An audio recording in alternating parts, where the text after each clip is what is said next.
सृष्टि के प्रकट महोत्सव में आज हमारे बीच में पधारे संत संगमम और जिन्होंने इस कोटा में आध्यात्मिक धर्म संस्कृति की प्रभा को ध्वजा को पहनाया, समाज के अंदर धर्म और संस्कृति के विचारों तक पहुंचाने वाले सभी संतों को मैं प्रणाम करता हूं। आज के कार्यक्रम में कोटा दक्षिण के श्री विधायक माननीय संदीप शर्मा जी, पंडित गोविंद शर्मा जी,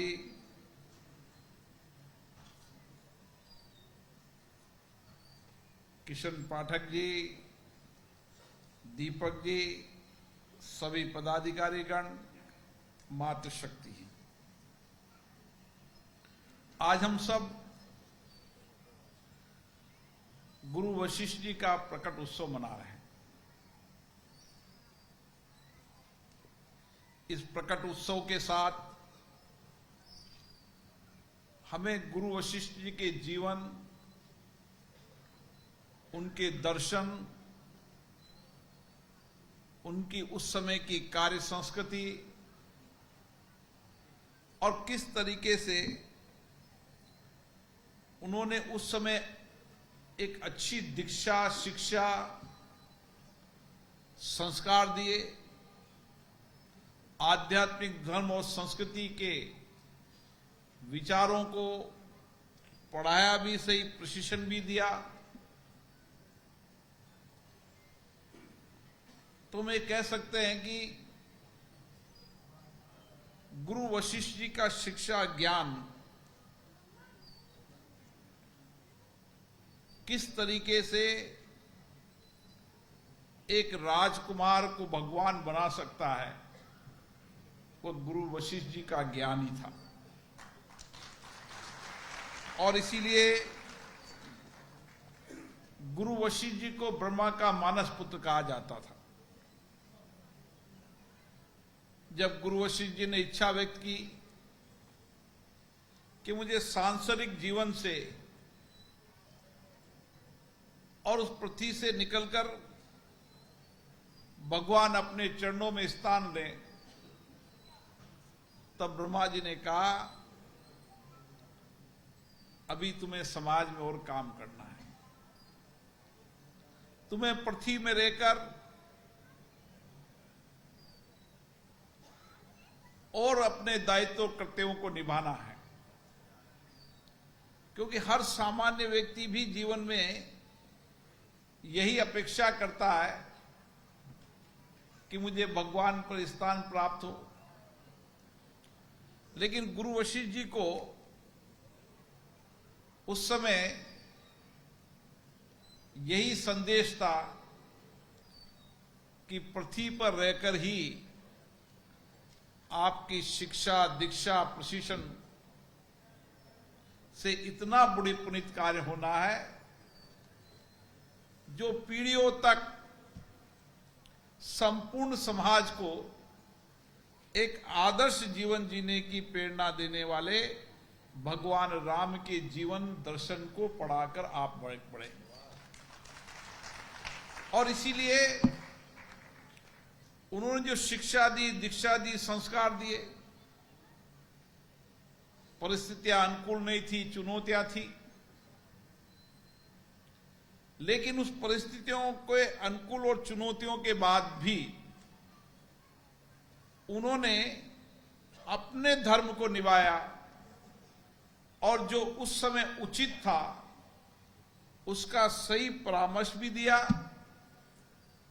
और उस समय उचित मार्गदर्शन भी किया। आज भी ब्राह्मण समाज संपूर्ण समाज को समय समय पर कोई भी चुनौती हो, कोई भी द्वंद्व हो, कोई भी बड़ा संघर्ष हो, हर चुनौती, संघर्ष और द्वंद्व का रास्ता ब्राह्मण समाज के गुरु हमेशा समाज को देते रहते हैं। और इसीलिए जब गुरु वशिष्ठ जी का प्रकट उत्सव हम मना रहे हैं तो हम उनके जीवन दर्शन, उनके विचारों को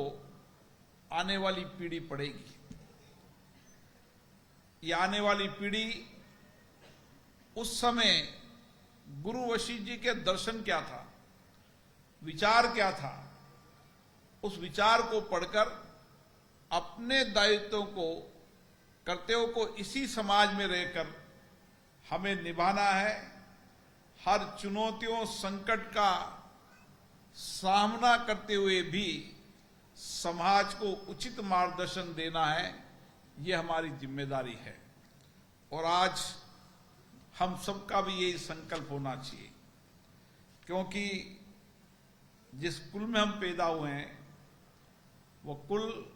समाज को दर्शन देने वाला है, समाज को विचार देने वाला है, समाज को चुनौतियों, संघर्ष के रास्ते बताने वाला है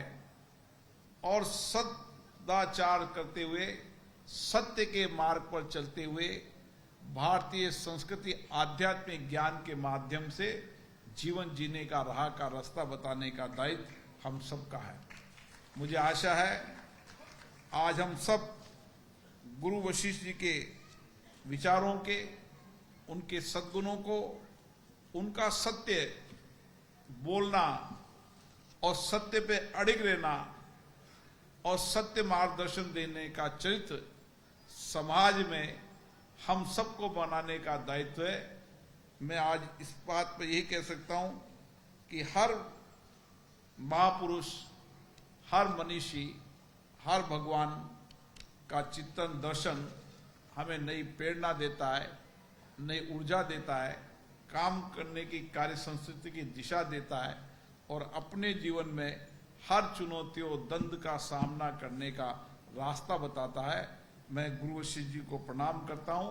कि आपने जो मार्ग हमें बताया है, हम सब उस मार्ग पर चलते हुए इस समाज को, समृद्ध परंपरा को निभाते हुए उच्च कोटि का हमारा देश इसी मर्यादा से चले, सत्य के मार्ग पर चले और सही मार्गदर्शन पर हम समाज को एक नई दिशा दे सकें। आप सबको विशेष रूप से मैं राजस्थान सनातन ब्राह्मण को, समाज को बहुत बहुत धन्यवाद देता हूं कि उन्होंने उनके प्रकट उत्सव को मनाने के साथ समाज को अपनी प्रतिबद्धता निभाने के लिए, अपने दायित्वों को निभाने के लिए जो उन्होंने उत्सव मनाया है वो हम सबको प्रेरणा देगा। आप सबको बहुत बहुत धन्यवाद।